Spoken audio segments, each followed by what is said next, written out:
ইবনে মাজাহ শরীফের 728 নম্বর হাদিস, রাসূল আকরাম সাল্লাল্লাহু আলাইহি ওয়াসাল্লাম বলেছেন, যে ব্যক্তি 12 বছর নিয়মিত আজান দিবে, আল্লাহ রাব্বুল আলামিন তার জন্য জান্নাতকে ওয়াজিব করে দিবে।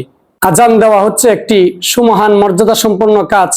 যে মহামর্যাদা সম্পন্ন কাজ, যে ব্যক্তি 12 বছর বিরতিহীনভাবে এই আজান দেওয়ার মতো মহান কাজটি করবে, আল্লাহ রাব্বুল আলামিন ঘোষণা করেছেন ওই ব্যক্তির জন্য জান্নাতকে ওয়াজিব করে দিবে।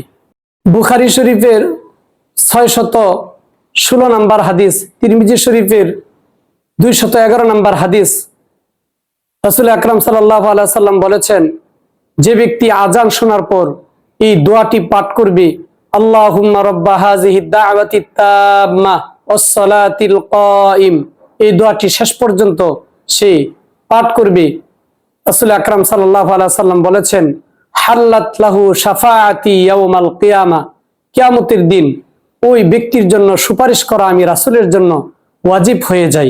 তো আমরা যখন আজান দেয়, আজান দেওয়ার পরে আমরা এই দোয়াটি পড়ব, তাহলে কিয়ামতের দিন রাসূল আকরাম সাল্লাল্লাহু আলাইহি ওয়াসাল্লাম আমাদের জন্য সুপারিশ করবেন। আর এই সুপারিশ করাটা রাসূলের জন্য, এই সুপারিশ করাটা রাসূল আকরাম সাল্লাল্লাহু আলাইহি ওয়াসাল্লাম নিজের জন্য ওয়াজিব করে নিয়েছেন।